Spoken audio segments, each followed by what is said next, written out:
होली की आप सभी दर्शकों को ढेर सारी शुभकामनाएं। होलिका दहन के समय बहुत सारे प्रयोग किए जाते हैं। आज हम आपको सिंपल तरीके से बातें बताएंगे। आप अपनी मन्नत के अनुसार ये प्रयोग जरूर करें। होलिका दहन के दिन एक गलती आपके जीवन को बर्बाद कर सकता है, इसलिए कुछ खास बातों का ध्यान रखना अति आवश्यक है। बिना समय गंवाए आइए हम आते हैं मुद्दे पर। देखिए, भगवान विष्णु ने जब नरसिंह का अवतार लेकर भक्त प्रहलाद की रक्षा की थी, तब से होली का त्यौहार मनाने की परंपरा सदियों से चली आ रही है। और होली का पर्व 2 दिन मनाया जाता है। पहले दिन होलिका दहन होता है और दूसरे दिन रंग वाली होली खेली जाती है। वैसे तो अगर हम भारतीय नव संवत्सर की बात करें तो जिस दिन फाल्गुन पूर्णिमा है, होलिका दहन इस दिन इस साल का अंत होता है और जिस दिन रंग वाली होली मनाई जाती है उस दिन से नए वर्ष का आरंभ होता है। यानी खुशियों मनाकर हम दिन की यानी साल की शुरुआत करते हैं। तो इस बार होलिका दहन 28 मार्च को है और होली 29 मार्च को, रंगों वाली होली।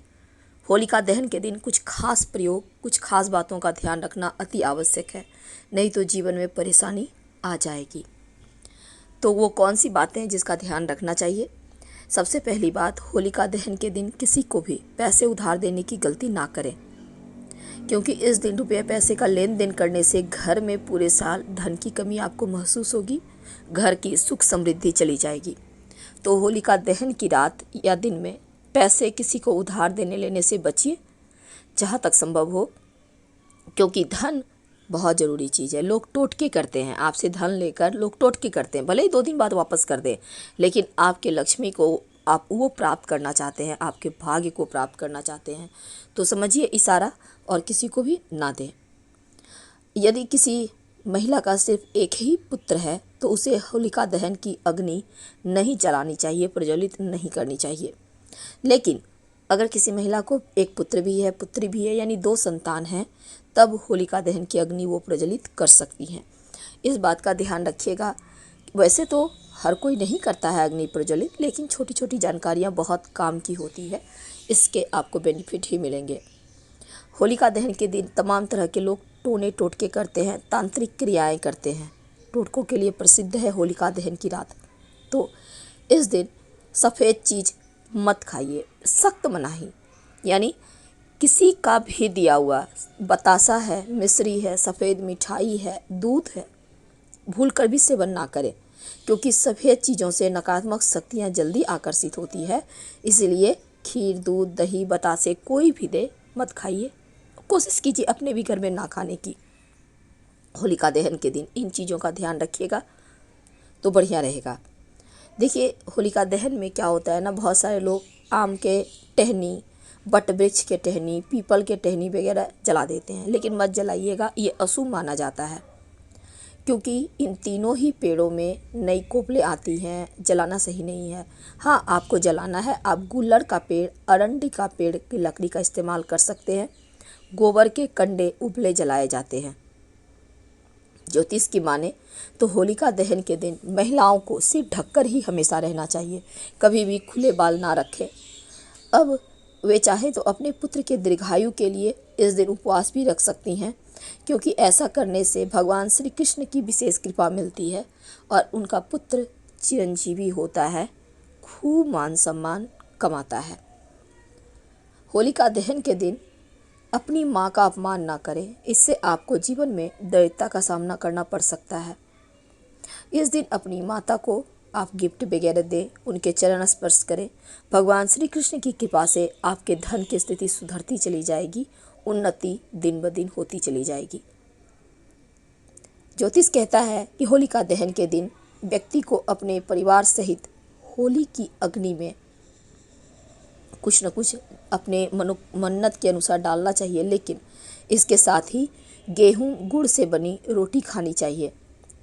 गेहूं और गुड़, ऐसा कह सकते हैं, इसको मालपुआ भी हम कह सकते हैं।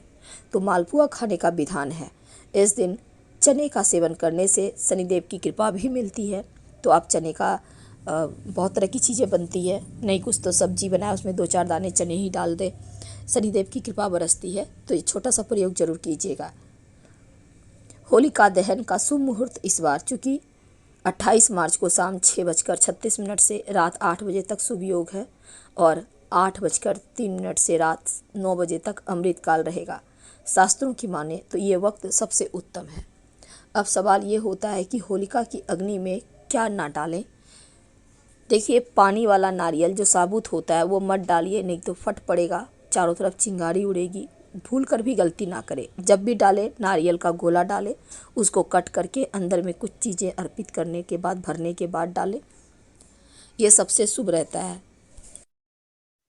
इस बार बहुत ही दुर्लभ मुहूर्त बना हुआ है, भद्रा की साया भी नहीं है, तो शूल योग में पूजा करने से आपको मृत्यु तुल्य कष्ट से मुक्ति पा सकेंगे आप, यानी बीमारियों से रक्षा होती है। तो घर पर आप अगर चाहते हैं तो घर पर भी कर सकते हैं, कोई दिक्कत नहीं है, लेकिन संभव हो तो वीरान स्थान पर जहाँ होती है वहीं पर करें। कौड़ी, अगर आप मिट्टी में गड्ढा करके अपनी मन्नत कह के, कोई अच्छी वाली मन्नत कह के मिट्टी में गड्ढा में करके कौड़ी आप दबा दें, फिर होलिका प्रज्वलित होने के बाद जब ठंडा हो जाए राख, उस कौड़ी को निकाल कर अपने घर की थोड़ी सी मिट्टी के साथ किसी बहते हुए जल में प्रवाहित कर दें तो जीवन के कष्ट मिट जाते हैं। अच्छे स्वास्थ्य के लिए आप चंदन की लकड़ी होलिका के अग्नि में डालें और अपना करियर, अपने रोजगार के लिए सरसों के दाने डालिए होलिका की अग्नि में।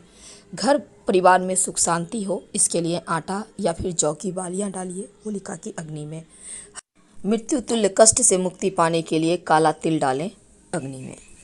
एक बात का हमेशा ध्यान रखिएगा, बहुत सारे लोग क्या करते हैं, कुछ भी उल्टे सीधे चीज़ डाल देते हैं, जैसे लाल मिर्च डाल देते हैं होलिका दहन की अग्नि में, या फिर नमक डाल देते हैं। तो ये सभी उल्टे पुल्टे चीज़ ना डालें, माँ जो होलिका है वो नाराज़ हो जाएंगी। जब भी डालें पवित्र वस्तु डालें। आप पूरी रजा बलाओं से मुक्ति पाने के लिए सरसों के दाने डाल सकते हैं, काला तिल डाल सकते हैं। तो चलिए हम जान लेते हैं इस होलिका दहन में क्या डालना चाहिए।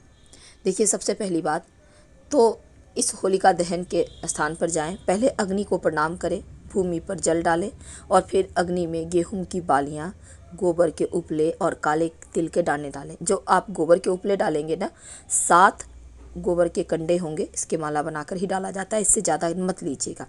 अग्नि की परिक्रमा कम से कम 3 बार कीजिएगा और फिर अग्नि को प्रणाम करके अपनी मनोकामना कहे और होलिका की अग्नि की राख से स्वयं का और अपने घर के लोगों का तिलक जरूर करें। होलिका की अग्नि में क्या अर्पित करेंगे कि सब कुछ बेहतर हो जाए, खुशियाँ प्राप्त हो। सिंपल तरीके से जानते हैं। अच्छे स्वास्थ्य के लिए काला तिल डालें, बीमारियों से मुक्ति पाने के लिए हरी इलायची और कपूर डालें, धन लाभ के लिए चंदन की लकड़ी डालें और रोजगार की प्राप्ति के लिए पीली सरसों डालें। विवाह शीघ्र होने के लिए, वैवाहिक जीवन की परेशानियों से मुक्ति पाने के लिए हवन सामग्री डालें और नकारात्मक ऊर्जा से मुक्ति पाने के लिए काली सरसों, जिसको हम राई कहते हैं, उसको डाल सकते हैं। आपको इसके बेनिफिट मिलेंगे। जब होलिका दहन शांत हो जाए तब वहाँ पर से थोड़ा सा राख ले आइए, चुपके से लाना है और राख लाने से लाके अपने घर में छोटे छोटे प्रयोग कर सकते हैं। याद रखिए, इस दिन सफ़ेद चीज़ें, दूध, दही, चावल आदि का सेवन भूल कर भी ना करें। काले चने का सेवन जरूर करें और ज़रूरतमंद व्यक्ति को काला चना का दान भी कर सकते हैं। आपके संकट दूर होंगे, उन्नति के मार्ग खुलेंगे। तो छोटे छोटे प्रयोग है और इस दिन पुआ, मालपुआ आप जरूर खाइए, क्योंकि मालपुआ खाने से जीवन की हर परेशानी दूर हो जाती है। हम आपसे विदा लेते हैं, क्योंकि स्वास्थ्य की परेशानी की वजह से थोड़े से हम आपसे दूरियां बनाए हुए हैं। आप सभी को एक बार फिर से ढेर सारी शुभकामनाएं इस होली की। ये होली आपके जीवन के तमाम तकलीफ़ों को दूर करे। ये होलिका दहन में अपने बुराइयों को, अपनी परेशानियों को जला दें और एक अच्छी लाइफ जिएं। वैसे तो 8 पूरियों की अठावरी भी चढ़ाई जाती है और सरसों के तेल का दीपक जलाया जाता है। लाल पीला चंदन चढ़ाने का, रेवड़ी का भोग लगाने का भी विधान है। अगर आप आटे का उपटन लगाकर उस आटे को होलिका दहन में डाल दें तो स्वास्थ्य समस्या, मानसिक समस्या दूर होती है। और अगर नारियल सुपारी चढ़ाएं तो सबसे अच्छा होता है, बच्चों के सर पर संकट नहीं आता। रोग नाश, बीमारियों का नाश के लिए खास प्रयोग जरूर करें। महामृत्युंजय मंत्र का जप कर सकते हैं। धन की प्राप्ति के लिए ओम नमो धनदाय स्वाहा मंत्र का जप कर सकते हैं। होली के दिन कील का महा टोटका किया जाता है। माना जाता है कि ये कील का टोटका करने से हर मनोकामना पूर्ण होती है। चाहे आपका कोर्ट कचहरी में मुकदमा हो, संतान प्राप्ति, शत्रुनाश, जो मन में चाहेंगे वही पूरा होगा। ऐसा नहीं है कि शुभ मंगल कार्य के लिए नहीं, हर चीज़ के लिए आप कर सकते हैं। क्या करेंगे? देखिए 2 कील लेना है आपको। सुबह सुबह होलिका दिन वाले दिन, जो जिस दिन होलिका दहन होगी, आप स्नान वगैरह से निवृत्त होकर दोनों कील को लेकर हनुमान जी के मंदिर में जाएं। अब हनुमान जी को धूप दीप दिखाकर पूजा करें, दोनों कील को हनुमान जी के चरण में चढ़ा दें। इसके बाद आप हनुमान चालीसा पढ़ लीजिएगा। फिर उन कीलों को उठाकर आप पूरे विश्वास के साथ भगवान को प्रार्थना करके बोलिए, आपकी क्या इच्छा है बोलिए उनसे। मन में नहीं बोलना है, बोल बोल कर बोलिए, बोलने से ही मनोकामना पूर्ण होती है। अब इन कीलों को हाथ में ले लीजिए, दाहिने हाथ से उठाकर, फिर अपनी विश बोलिए, मनोकामना बोलिए और हनुमान जी से जो भी बोलना है कहकर इसको अपने घर लेकर आप चले आइए। लाकर घर के मुख्य दरवाजे के दोनों ओर गाड़ दें या फिर आप किसी चीज़ के सहारे, काले धागे के सहारे बांध कर कहीं भी छिपा दें। आपकी मन्नत पूरी हो जाएगी, किस्मत बदल जाएगी, शत्रुओं का नाश होगा, कोई आपका कुछ बाल भी